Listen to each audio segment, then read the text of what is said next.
Porque en esa entrevista que realizamos a un hombre de la política que se animó a tirar, como dice alguien que lo desea, muchos títulos, para mí conceptos, valores esenciales que hace al armado y a la distribución del poder, reconociendo las falencias, errores y hasta planificación que ha tenido la dirigencia, que en parte se regodea en señalar qué mal estamos y acumulamos años, sí dejó un punto que me parece vertebral en los últimos años de la política local.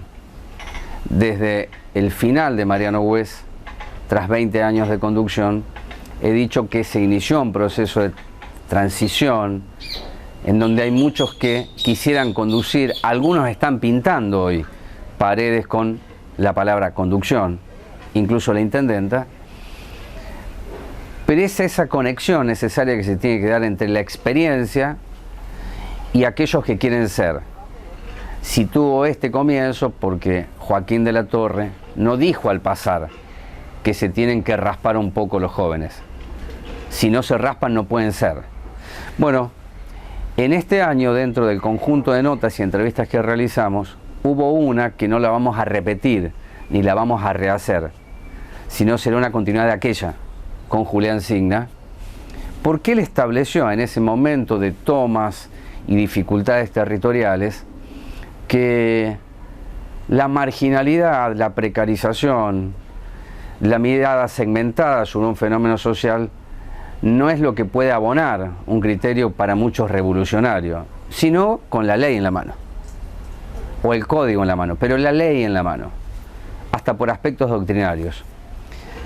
Esta nota final del programa, luego de haber escuchado las consideraciones que entregó el rector de la Universidad Nacional de Moreno, es con Julián Signa, a propósito ya no de la ley, sino cómo vínculos entre el trabajo, el conocimiento y la búsqueda de mejor política puede redundar tal vez en un plan que haga despertar el interés de gran parte de la ciudadanía de Moreno que ha perdido hacia la política. Bueno, Julián, gracias por estos minutos. Hablemos de trabajo y cómo, me lo decía Andrade en la nota, que la universidad es una fuente de conocimiento en un mundo en donde lo que más se está valorando es el saber, ¿no? Por desarrolladores, porque lo público tiene mucho interés en ello, porque hay un acompañamiento desde el Estado de las universidades. ¿Qué se ve de la universidad y qué es lo que se ha decidido en algunos sectores? Etiquetar a la universidad de que no se puede obtener de allí nada, sino que es un espacio político. Buen día, Rubén. En principio, volviendo a la raíz de si esto es la continuidad de la nota anterior, el resumen sería que la marginalidad nunca puede ser respuesta a la necesidad, ¿no? Y desde una postura del peronismo en el marco del trabajo, el peronismo es trabajo y nunca subsidio. El peronismo es trabajo y no subsidio. En esto hay que ser categórico y definitorio, porque esto zanjea la discusión y las distintas miradas que pueden darse por ideológicas por dentro y fuera del peronismo. Y bueno, en esa discusión vos tenés que el progresismo quiere reemplazar el valor de la cultura del trabajo y el sujeto a reivindicar, que es el trabajador, lo quiere reemplazar por el pobrismo y quiere reducir al laburante a un estatus de beneficiario social, ¿no? Después tenés la otra mirada dentro de la discusión ideológica, que es la mirada liberal, que te vienen con la meritocracia como valor y quieren reducir al laburante a una situación de servidumbre a partir del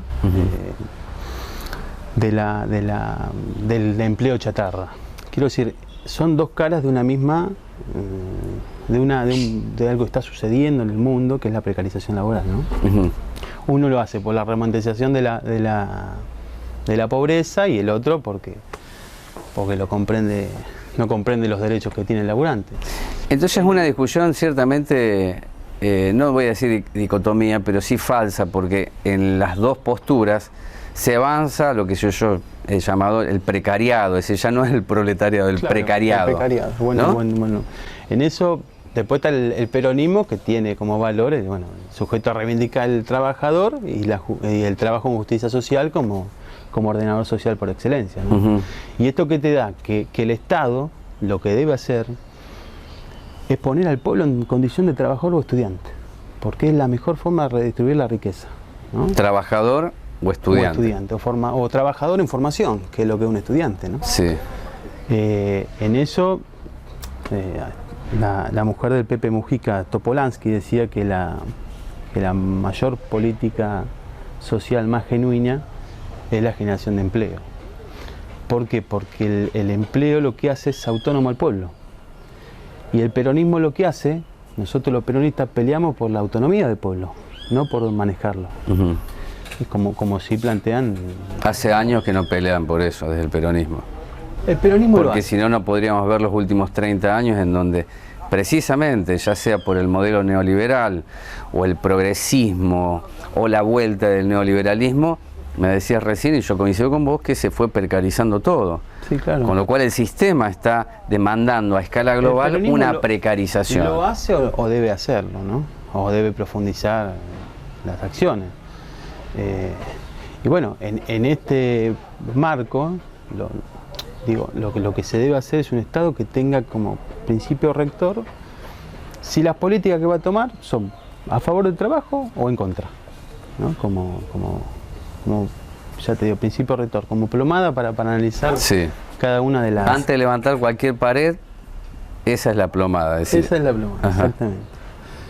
Y bueno, creo que Moreno, el Estado municipal, debería ser un actor central en la planificación y en la promoción del desarrollo con trabajo en el distrito, ¿no? Bueno, vos fíjate que hace muchos años se habló de parques industriales y en la nota que hice con el rector de la universidad explicó por qué es importante imaginar la industrialización posible, incluso vinculada a esta con el nuevo conocimiento y los nuevos saberes.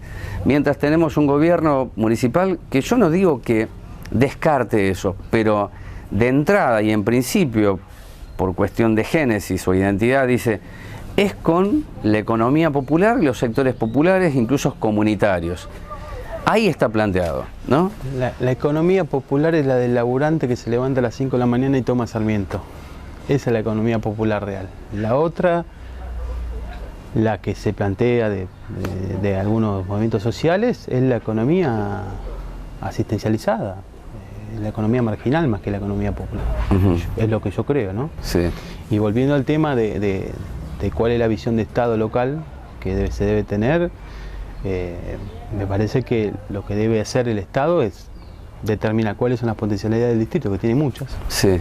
Vos nombraste uno, los parques industriales, nombras el turismo, la posibilidad de realizar turismo, la ubicación geográfica, la fuerza de trabajo que tenemos, la logística, el potencial logístico que tiene Moreno. La universidad es otro de los recursos estratégicos que tiene Moreno. Tiene que ser pensada así. ¿Es un recurso estratégico para vos? Sí, sin duda. Tiene que ser uno de los motores que reactiven la transformación del distrito, sin duda. Es la universidad del pueblo porque hubo también este año, en un momento cuando se cumplieron 10 años, ni siquiera digo una discusión, puedo decir una incapacidad de discutir, lo voy a decir así, ¿no? Sí. La universidad lo que nos puede aportar es la masa crítica y nos puede ayudar a diagramar el proyecto del distrito, ¿no? Y nos puede dar formadores y formados, que eso es muy importante. Y haciendo alusión a la rencilla, yo ya te digo, concibo que la universidad es muy importante.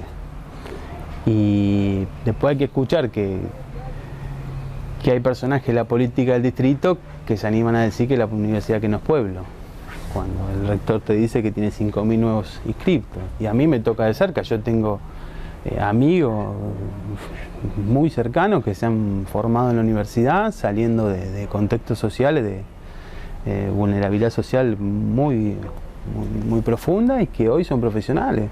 Y eso es realmente la movilidad social ascendente, ¿entendés? Eso es el peronismo. Yo creo que ni la derecha se animó a criticar a la Universidad de Moreno, ¿no? No. Pero a veces el progresismo se parece mucho, haciendo alusión a cómo empezamos la nota. Se parece mucho a la derecha. Y claro, ¿y vos creés que una parte de la política registra eso de que se parece mucho? Yo creo que sí, sobre todo una parte de la sociedad, que se da cuenta que cuando la visión es antipopular, venga de izquierda o de derecha, la repudia, ¿no? Bueno, lo que pasa es que el gobierno local está parado en un punto que tiró una plomada y dice, aquí estamos, nosotros somos de nuevo lo comunitario, lo popular, lo disruptivo, lo trascendente. ¿Cuánto hay de peronismo en eso? No, ya te dije, el peronismo es trabajo, no es subsidio. No es, el peronismo es reivindicar la identidad del sujeto trabajador y entender que todas las políticas públicas tienen que estar direccionadas a cuidar al trabajador y al que genera trabajo. Pensemos un segundo. Yo no creo en ningún caso que hoy estén cuidando al que genera trabajo en el distrito. Ahora vamos a eso, podríamos decir, no para establecer un punto en común, sino para establecer una diferencia de lo que estamos charlando, vos de tu lado y yo aquí, que los subsidios fueron presentados en el comienzo como un paliativo para salir de la crisis. Es como el impuesto al cheque, lo puedo llevar a otro plano, que dice, es por un ratito. Vos lo que me estás diciendo, ahí sí coincido, porque lo vengo planteando hace muchos años, que esto vino para quedarse, por eso hablé de precariado. Es decir, como una construcción global que nos aleja de la discusión del trabajo, de las conquistas laborales, y nos dicen, es así, y acéptalo. Incluso los gremios lo aceptan, ¿no? Los gremios van aceptando. El teletrabajo yo lo incorporo como parte de la precarización. Veremos qué resulta de este fenómeno. Pero puede decir el gobierno local, hoy estamos en un proceso de paliativo, incluso porque hubo una pandemia. Mirá, el problema es que la Argentina viene con los paliativos en los últimos 40 años de historia, ¿no? Y siempre el paliativo genera la imposibilidad de resolver lo estructural. Esto parte de la discusión que tiene que dar el peronismo, entiendo yo, de lo que quiere ser. Insisto con esto, si quiere ser el partido de los trabajadores, que representen los trabajadores la cultura del trabajo, o quiere ser otra cosa, ¿no? Y yo entiendo, el gobierno local, que hoy quiere ser otra cosa. Quiere ser otra cosa. Hablemos de algo que es inherente a la historia de Moreno, la más moderna, que son los comercios, ¿no?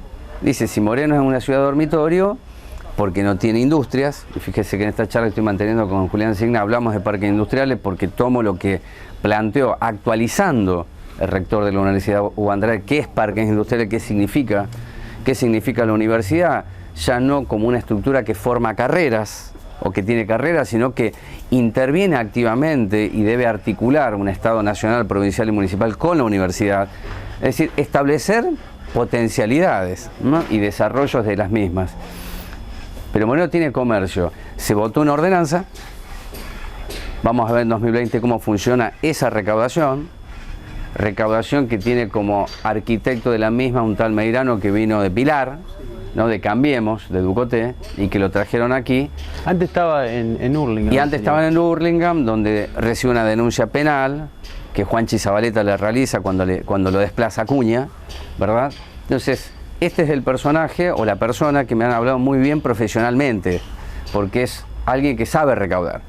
Pues bien, si estamos en una pandemia y cuarentena con sus efectos, una presión tributaria, se dice siempre, que afecta a la pequeña y mediana empresa. Fíjese que yo saco a los millonarios porque no es ese el punto de la charla que estoy manteniendo ni de la pregunta para Julián Signa, sino qué está pasando con los comercios, porque la información que recibo es que hay una presión altísima, que hay una evasión grande, ¿no?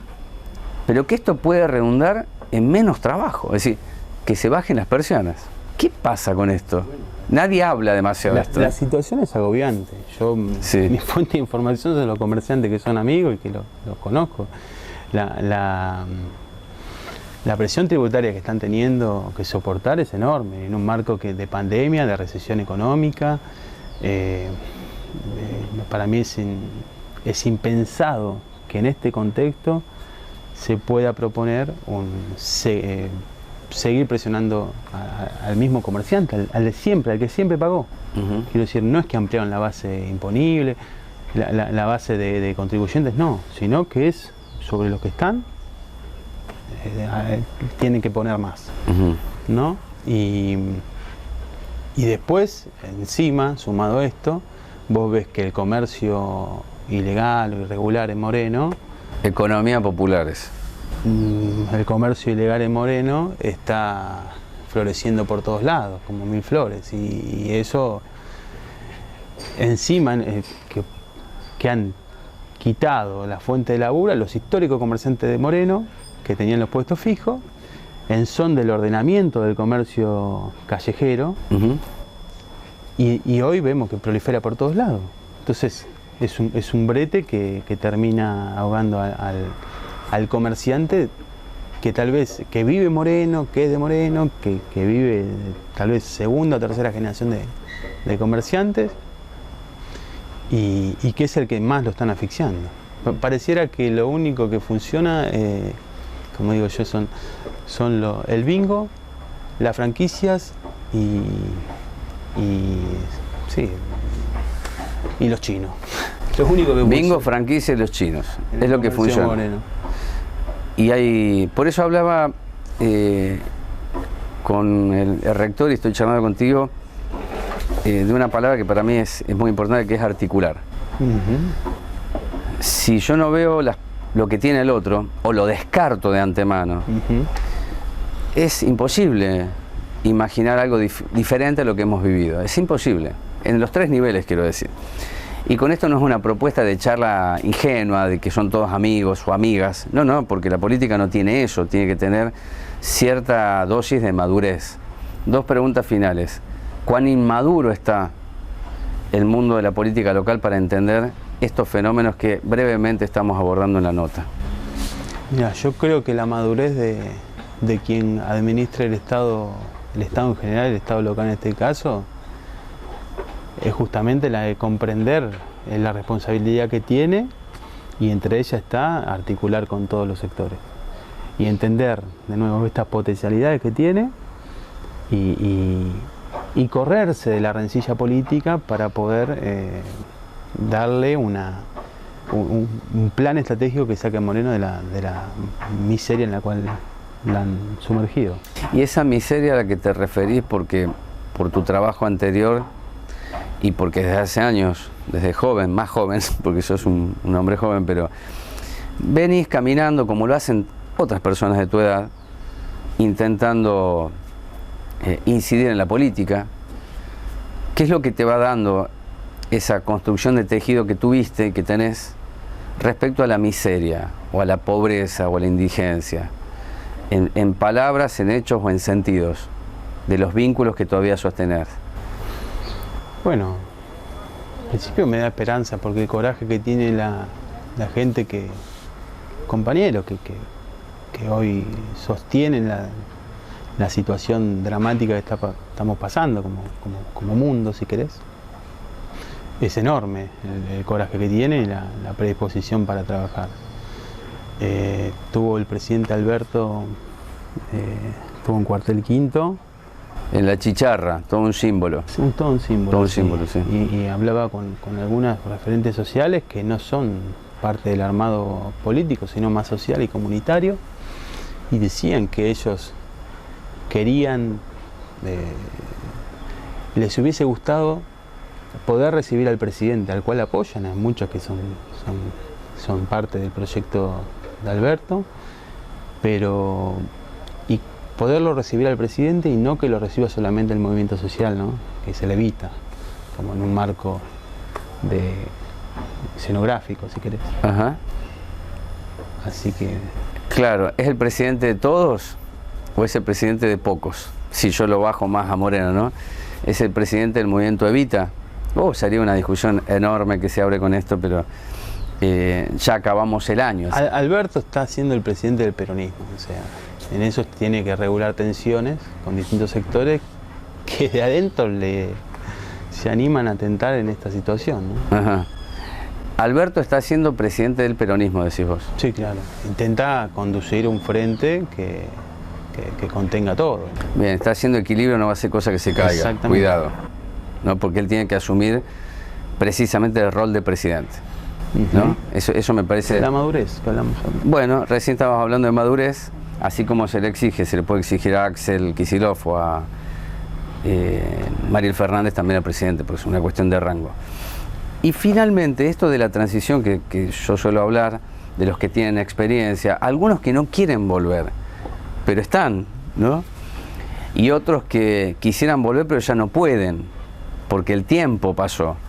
Y ustedes que quieren acceder, y a veces con la intención de decir, tu tiempo fue, ¿no? Y se genera un vacío, precisamente por el desconocimiento del que quiere pero no sabe con qué se va a encontrar. De allí que yo hablo de la transición Festa, incluso de la transición de Mariel Fernández.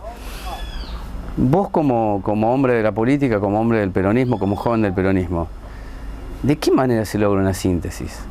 ¿Cómo se articula en donde si apareces en 2 o 3 fotos no te señalen, sino que vos puedas decir, estoy aprendiendo y quiero llegar o quiero ser? Yo creo que el rol de mi generación, el que todavía cuesta que lo asumamos, es el de subsanar los errores de generaciones previas y teniendo en cuenta la experiencia de generaciones previas. Ajá.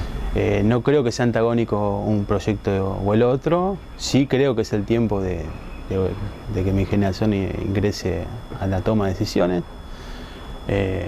Yo me acuerdo a los 18 años cuando estaba militando y le dije, yo no quiero que me manden a hacer la leche en el comedor nada más. ¿Me explico? O sea, me parece que es el tiempo de que la generación mía irrumpa en la política, en la toma de decisiones. Y esto va desde todo el arco político, ¿eh? No lo digo, yo digo que hay que verlo como un contexto generacional y un acuerdo generacional de comprender que coyunturalmente uno puede estar en una postura, en una visión, en un espacio o en el otro, pero tenemos que ver cuáles sean los lineamientos generales en los que podamos coincidir para generar un consenso y un plan a largo plazo, ¿no? Claro. Que no sea la mezquindad. Y en esa irrupción de la política tienen que beber de la experiencia, ¿no? Porque si no, no van a irrumpir, van a hacer el ingreso transicional. Sí, claro. ¿No? Hay que nutrirse de la experiencia, pero con la firme decisión de que hay que estar en la toma de decisiones. Bien. No es para el decorado, para sacarse la selfie los jóvenes. Yo veo que hay muchos políticos que sacan la selfie con 10 jóvenes que lo juntan por ahí. Claro. Quiero que mi generación pueda de verdad discutir política. Bueno, gracias por estos minutos, Julián. Gracias a vos.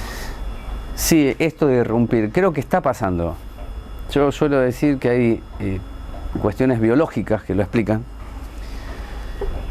Además de lo biológico, significa que una persona que durante 30 años, 40 años, realizó de la práctica política un modo de sentir, de vivir, saco todas las consideraciones que puede tener ello, que vivió de la política, que se nutrió, que se enriqueció. Yo estoy sacando eso. Un segundo, estoy diciendo, si una persona durante 40 años estuvo en la política, es que cuando tenía 15 decidió hacer política.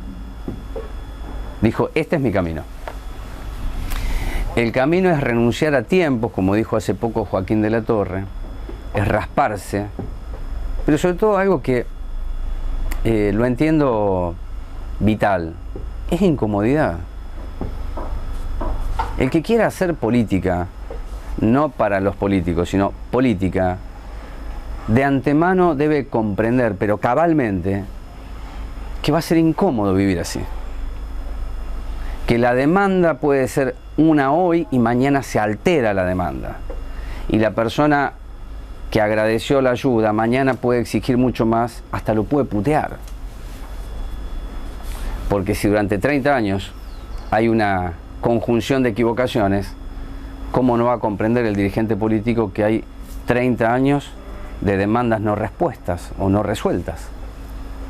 Y es cierto que hay que romper, y creo que, de nuevo, por lo biológico, no solamente de los grandes, sino los jóvenes que ya no son tan jóvenes, viene sucediendo. Ahora, debo recordar que la llegada de Festa también estuvo enmarcada en la irrupción de la política joven. Que la llegada de Mariel, además de la política joven, puedo pensar en Reconquista, es también de las mujeres. Dicen, este es un gobierno feminista de las mujeres, sobre todo de las mujeres. Entonces, yo no estoy negando las potencialidades de ello, sino que la política tiene que ser un poco más amplia y más firme en los planteos, sobre todo en las unidades que deben alcanzarse como puntos básicos. Ahora, esta generación de 30 años y demás no quiere servir la leche. Lo va a hacer, pero está diciendo, además de la copa de leche, me voy a sentar en la mesa y vamos a discutir, no con lapiceras que definan listas, sino con una buena pluma que decida, entre todos, cuál es el nuevo libro de la historia que nos está convocando a ser parte de la misma, ni más ni menos. Pausa, la última del año, y venimos.